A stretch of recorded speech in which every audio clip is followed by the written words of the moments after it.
के जज जस्टिस यशवंत वर्मा पर स्टोर रूम में नकदी रखने के आरोप लगे हैं, जिसे उन्होंने खारिज किया है। मुख्य न्यायाधीश संजीव खन्ना ने जांच के लिए समिति गठित की है। दिल्ली हाई कोर्ट के जज जस्टिस यशवंत वर्मा इन दिनों बड़े विवाद में घिरे हैं। आरोप है कि उनके घर के स्टोर रूम में भारी मात्रा में नकदी रखी हुई थी, जो होली के वक्त लगी आग में जल गई है। हालांकि जस्टिस वर्मा ने इन आरोपों को सख्ती से खारिज किया है। उन्होंने कहा कि यह स्टोर रूम उनके मुख्य आवास से अलग है और कई लोगों की पहुंच में है। दिल्ली हाई कोर्ट के मुख्य न्यायाधीश देवेंद्र कुमार उपाध्याय को दिए अपने विस्तृत जवाब में जस्टिस वर्मा ने कहा कि 14 मार्च की रात होली के दिन उनके सरकारी आवास के स्टाफ क्वार्टर के पास स्थित स्टोर रूम में आग लग गई थी। उन्होंने कहा कि यह कमरा आमतौर पर उनके सभी कर्मचारी पुराने फर्नीचर, बोतलें, क्रॉकरी, गद्दे, इस्तेमाल किए हुए कालीन, पुराने स्पीकर, बागवानी के उपकरण और CPWD का सामान रखने के लिए इस्तेमाल किया जाता था।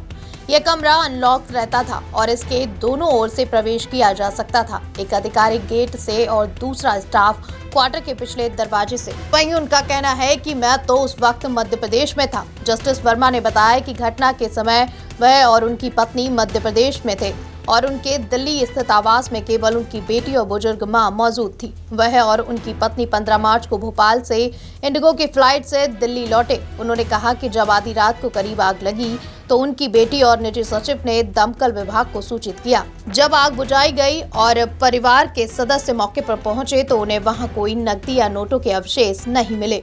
जस्टिस वर्मा ने जोर देकर कहा कि उन्होंने या उनके परिवार के किसी सदस्य ने कभी भी उस स्टोर रूम में नकदी नहीं रखी।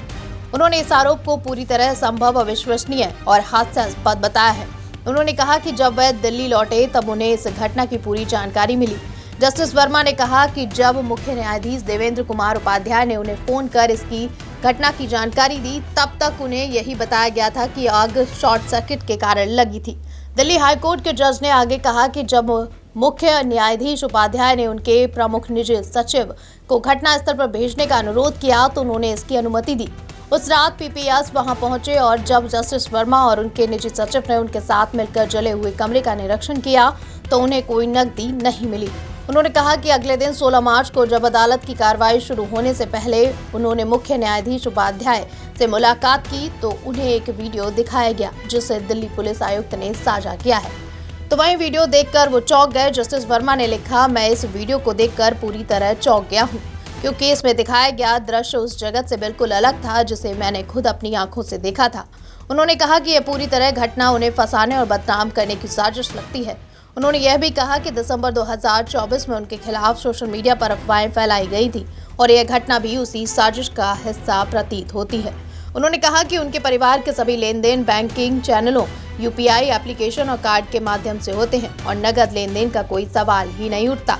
उन्होंने यह भी बताया कि जिस वीडियो में कथित रूप से जली हुई नकदी दिखाई गई है वह घटना स्थल पर उनके मौजूद रहने के दौरान नहीं मिली थी। इस मामले को गंभीरता से लेते हुए भारत के मुख्य न्यायाधीश संजीव खन्ना ने इस मामले की जांच के लिए 3 सदस्यीय समिति गठित की है, जिसमें पंजाब और हरियाणा हाईकोर्ट के मुख्य न्यायाधीश शील नागू, हिमाचल प्रदेश हाईकोर्ट के मुख्य न्यायाधीश GS संधावालिया और कर्नाटक हाईकोर्ट के न्यायाधीश अनु शिवरामन शामिल हैं। अब क्या सच है क्या झूठ है, इस पर तो कई सवाल खड़े हैं। अब आगे क्या खुलासे होंगे ये तो वक्त बताएगा। फिलहाल इस जानकारी में इतना ही। ऐसी ही तमाम अपडेट के लिए देखते रहिए TNP न्यूज।